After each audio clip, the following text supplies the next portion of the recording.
Country delight buffalo milk ని మా family వాళ్ళకి ఎప్పటి నుండో వాడుతున్నాను. ఈ పాల ఫస్ట్ యూజ్ నుండి నాకు దీనిపైన చాలా నమ్మకం వచ్చింది. Choose Country Delight and live better.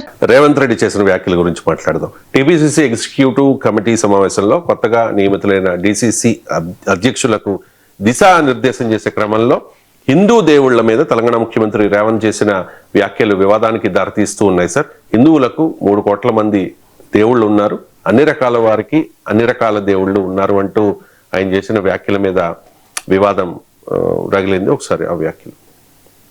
హిందువులలో ఎన్ని దేవతలు ఉండ్రు, ఎంతమంది దేవుళ్ళు? 3 కోట్లు ఉండ్రా? ఎందుకున్నాయి?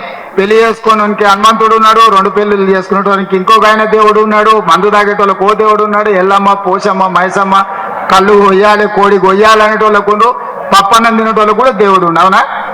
అన్ని రకాల దేవుళ్ళు ఉన్నారు. దేవుడి మీదనే మనకు ఏకాభిప్రాయం లేదు. ఒక ఆయన వెంకటేశ్వర స్వామికి మొక్తా అంటే, ఒక ఆయన ఆంజనేయ స్వామికి మొక్తా అంటాడు, ఒక ఆయన లేదు లేదు నేను అయ్యప్ప మాలేస్తాను, ఇంకొక ఆయన అంటే లేదు నేను శివమాలేస్తాను, 3వ ఆయన అంటాడు. అవునా? ఇవన్నీ మనం చూస్తున్నాం కదా. హిందువులలో ఎన్ని దేవతలు ఉండ్రు, ఎంతమంది దేవుళ్ళు? 3 కోట్లు ఉండ్రా? ఎందుకున్నాయి? పెళ్లి చేసుకోవడానికి హనుమంతుడు ఉన్నాడు, 2 పెళ్లిళ్ళు చేసుకునేటానికి ఇంకొక ఆయన దేవుడు ఉన్నాడు, మందు తాగేటోళ్ళకి ఓ దేవుడు ఉన్నాడు, ఎల్లమ్మ, పోషమ్మ, మైసమ్మ, కళ్ళు కొయ్యాలి, కోడి కొయ్యాలి అనేటోళ్ళకు, పప్పన్నం తినేటోళ్ళకు కూడా దేవుడు ఉండు. అవునా? అన్ని రకాల దేవుళ్ళు ఉన్నారు. దేవుడి మీదనే మనకు ఏకాభిప్రాయం లేదు. ఒక ఆయన వెంకటేశ్వర స్వామికి మొక్తా అంటే, ఒక ఆయన ఆంజనేయ స్వామికి మొక్తా అంటాడు, ఒక ఆయన లేదు లేదు నేను అయ్యప్ప మాలేస్తాను, ఇంకొక ఆయన అంటే లేదు నేను శివమాలేస్తాను, 3వ ఆయన అంటాడు. అవునా? ఇవన్నీ మనం చూస్తున్నాం కదా. సార్, ఈ వ్యాఖ్యల మీద బండి సంజయ్ కూడా రియాక్ట్ అయ్యారు సార్. రామచంద్రరావు కూడా రియాక్ట్ అయిన పరిస్థితి.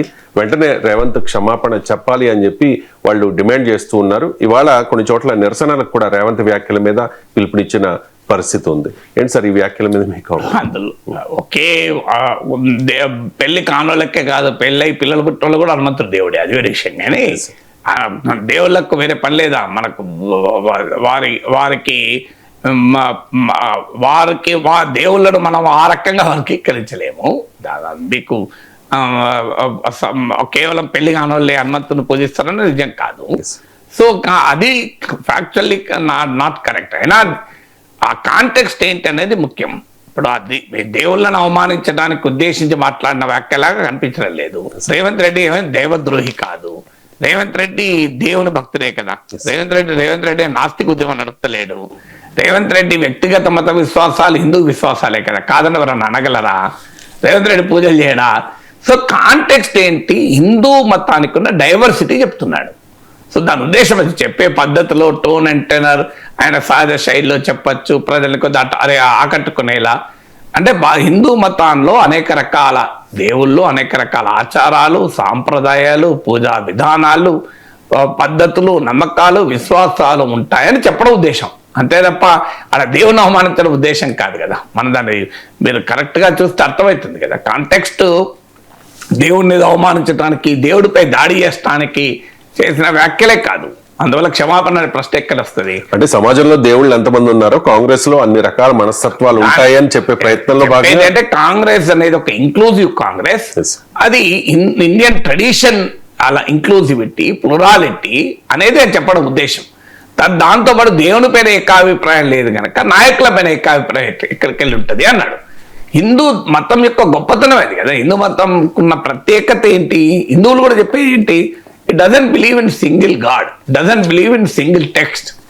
It doesn't believe in single guru కదా. అదే కదా హిందూ. ఇప్పుడు ఇది ఎవరు అన్నది ఏం కాదు. సర్వేపల్లి రాధాకృష్ణ అన్నాడు, హిందూయిజం ఇది టేపిస్ట్రీ ఆఫ్ ఫేస్ అన్నాడు. అనేక విశ్వాసాల సమాహారం హిందూ మతం అన్నాడు. సర్వేపల్లి రాధాకృష్ణ హిందూ మతం అవమానిస్తాడా?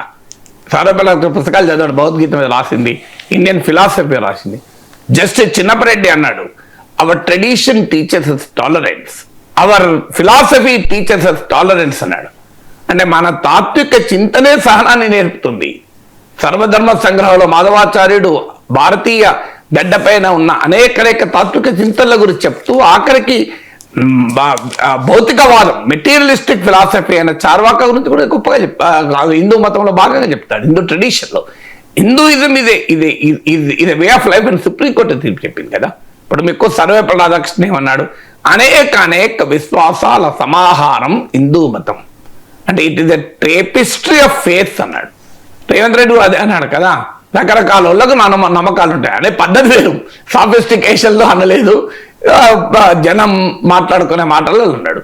నిజమే కదా, ఇప్పుడు మీకు ఊర్లలో ఎల్లమ్మ, పోసమ్మ, మైసమ్మ పూజలు చేస్తారు. మీకు కళ్ళుతో కూడా పూజ చేస్తారు మీకు గ్రామ దేవతలకు. చాలా చోట్ల ఈ సంస్కృతి ఉంది, ఇప్పటికి కూడా ఉంది. మీకు కళ్ళుతో పూజలు చేసే సంస్కృతి. కళ్ళు అంటే వాళ్ళు దాని ఉద్దేశం ఏంటి? దేవుని అవమానించడం కాదు, తాము రోజువారీ వాడే పూలతో పూజ చేస్తాడు.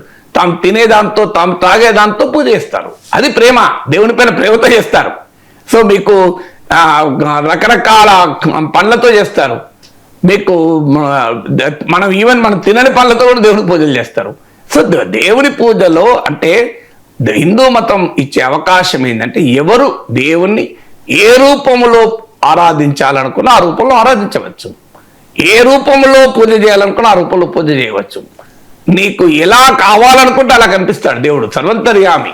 ఇందుగలదు అందలేదని సందేహం లేదు, చక్రి సర్వోపగతంబు ఎందెందు వెతికిన ఎందెందు గలదు ధనవాగ్రణి అని మన పద్యం చూడలేదా? అంటే నేను ఇదొకటి కూడా చెప్పాను మీకు.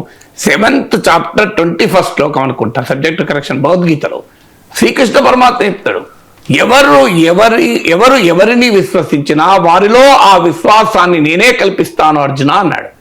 అందువల్ల హిందూ మతంలో ఉన్నటువంటి ఒక ప్రత్యేకత ఏంటి?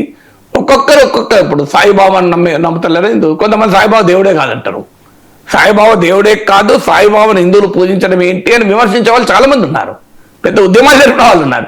కానీ కోట్లాది మంది మా భక్తులు, హిందూ భక్తులు షిరిడీకి పోరా, సాయి శరణం అని పాట పాడరా, సాయి వచ్చిన వేళ అని పాడరా. సాయిబాబాను మరి హిందువులు దేవునిగానే పూజిస్తారు, కానీ అందరూ పూజిస్తారు హిందువులు దేవుడు. సాయిబాబాను అసలు దేవుడే కాదని వాళ్ళు ఉన్నారు. కాంట్రవర్సీ కూడా ఉంది అది. మీరు అసలు సాయిబాబాను మీరు పూజించకూడదని చెప్పి ఆ హిందూ సంఘాలు కొన్ని ఉద్యమాలు కూడా నడిపాయి, వివాదం కూడా అయింది కదా. So that is the beauty of Hindu tradition. So Hindu మతానికి ఉన్నటువంటి ప్రత్యేకత అది కదా. నీకు అనేక రకాలు, ఇప్పుడు నాన్ వెజ్ తినని వాళ్ళు నాన్ వెజ్తో పూజలు చేస్తే అంగీకరిస్తారు, ఆ మాంసంతో. ఇప్పుడు అనేక ప్రాంతాల్లో మాంసంతో పూజ చేస్తారు, మాంసంతో పూజ చేయలేరు. అది అందువల్ల ఆయన అన్న కాంటెక్స్ట్, టోన్ అండ్ టెనర్ బట్టి మీకు అలా అన్నాడా అనిపించదు కదా. దట్ ఈస్ కాంటెక్స్ట్ ఈజ్ వేరు. హిందూ మతం యొక్క ఔన్నత్యాన్ని చెప్తూ హిందూ మతంలో ఇంత ఇంక్లూజివిటీ ఉంటుంది, మా కాంగ్రెస్ పార్టీలో కూడా అంత ఇంక్లూజివిటీ అని చెప్పడం, దాన్ని ఎందుకు వివాదం చేయడం? నిజంగానే దేవుణ్ణి అవమానిస్తే ఖచ్చితంగా ఖండించాలి. రేవంత్ రెడ్డి కాదు, ఎవరినైనా ఖండించాలి. దేవుణ్ణి అవమానించడమో, హిందూ మతాన్ని అవహేళన చేయడమో ఎవరు చేసినా తప్పే. హిందూ మతం కాదు, ఏ మతాన్ని అవహేళన చేసినా తప్పే. హిందూ మతం సహనం చెప్తుంది. హిందూ మతానికి ఉన్న వైవిధ్యభరితమైనటువంటి భారతీయ వారసత్వం కదా. మనం చిన్నప్పుడు స్కూల్లో ప్రతిజ్ఞ లేదా, వైవిధ్యభరితమైన నా దేశ వారసత్వ సంపదను చూసి నేను గర్వపడుతున్నాను అంటాం. So I'm proud of my worried heritage అని ఫ్రెండ్స్ చదవలేదా? వైవిధ్యభరితమైన భారతీయ వారసత్వ సంపద నేను గర్వపడుతున్నాను అంటాడు. నేను హిందువుగా గర్వపడేది ఏంటి?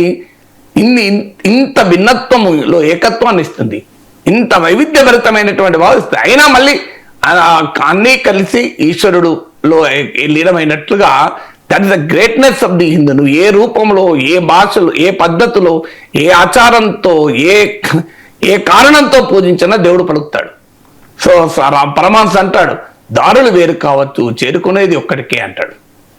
ఇది హిందూ తత్వం, హిందూ థాట్ యొక్క మూలం కదా. రామకృష్ణ పరమహంస హిందూ కదా. ఏ దారులు వేరైనా చేరుకునేది ఒకరే. ఒకరు ఎల్లమ్మ దారిలో పోవచ్చు, ఒకరు బైసమ్మ దారిలో పోవచ్చు, ఒకరు పోచమ్మ దారిలో పోవచ్చు, ఒకరు శివుడు దారిలో పోవచ్చు, ఒకరు విష్ణువు దారిలో పోవచ్చు, ఒకరు అయ్యప్ప దారిలో పోవచ్చు, ఒకరు సాయిబాబా దారిలో పోవచ్చు. దారులు వేరు, చేరుకునేది ఆ ఈశ్వరుని దగ్గరికే కదా.